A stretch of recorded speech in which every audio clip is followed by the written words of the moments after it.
தம்பி உங்களுக்கு நடந்த விளையாட்டு போட்டியில் நீங்கள் ஃபர்ஸ்ட் ப்ரைஸ் ஆமலா? ஆமாம். நீ எப்படி ஃபர்ஸ்ட் ப்ரைஸ்? சாமியார் ஆசையாக வாங்கினேன்.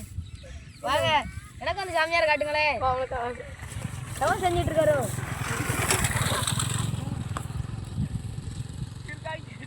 இருக்கீங்க கருமர் தடியில என்ன பணமர் தடியில வேண்டா இருப்பாரு.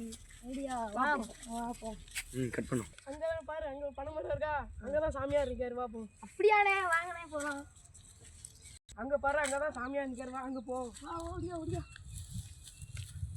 ஏய் அமைதியாடுறா, சாமி கண்ணு முடிச்சோட நம்ம பேசணும், சரியா? அது வரைக்கும் அமைதியா இருக்கணும். எஸ். தியானத்துல இருக்காங்களா? பக்தர்களே உட்காருங்கள். தாங்கள் வந்த நோக்கம் என்னவோ? நீ வந்த நோக்கம் என்னவோ? சாமி, நான் சைக்கிள் போட்டியில் உங்கள் அருளால் நான் சைக்கிள் போட்டியில் ஃபஸ்ட் வந்தேன். அதனால் இவனுக்கும் ஃபஸ்ட் வரணுமா இல்லையானு. சைக்கிள் நீ உன்னால் சைக்கிள் ஓட்ட தெரியுமா? தெரியாது சாமி. ஓட்டப்பந்தயத்தில் என்ன நல்லா ஓடுவோம். ஓட்டப்பந்தயத்தில் ஜெயிச்சிருக்கீங்களா? அப்படின்னா நான் ஒரு மருந்து தாரேன். அதை கொண்டு தலைமாட்டில் அடியில் வச்சுக்கிட்டு நைட்டு தூங்கும்போது தலைக்கு அடியில் வச்சு தூங்குனீங்கன்னா சரியாயிரும். சரியா?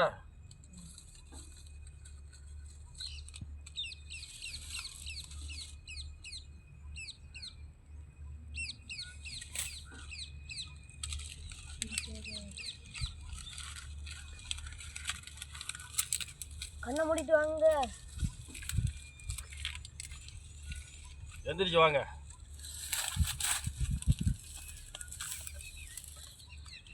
இதை 41 நாளைக்கு கடுமையான விரதம் இருந்து தலைமாட்டுக்கு அடியில் படுத்து வச்சிங்கன்னா நீங்கள் நினச்ச காரியம் கண்டிப்பாக நடக்கும். சரி, சென்று வாருங்கள். பார்ப்போம். அப்படி இங்கே வாங்க. நீங்கள்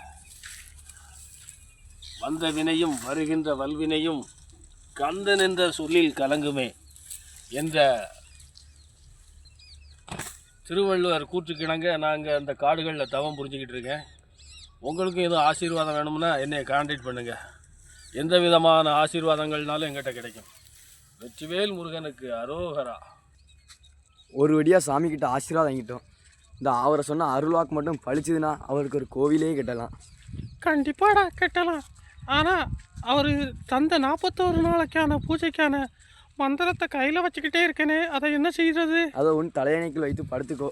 வலிச்சதுன்னா முடிஞ்சால் எப்படியா விரதம் எடு. நல்லபடியாக விரதம் இருந்தால் எதாவது பார்க்கணும். கண்டிப்பாடா. அவர் ஜெய மாதிரி நடந்ததுன்னா நம்ம 2 பேருமே சேர்ந்து அவருக்கு ஒரு கோயில் கட்டிடணும்டா.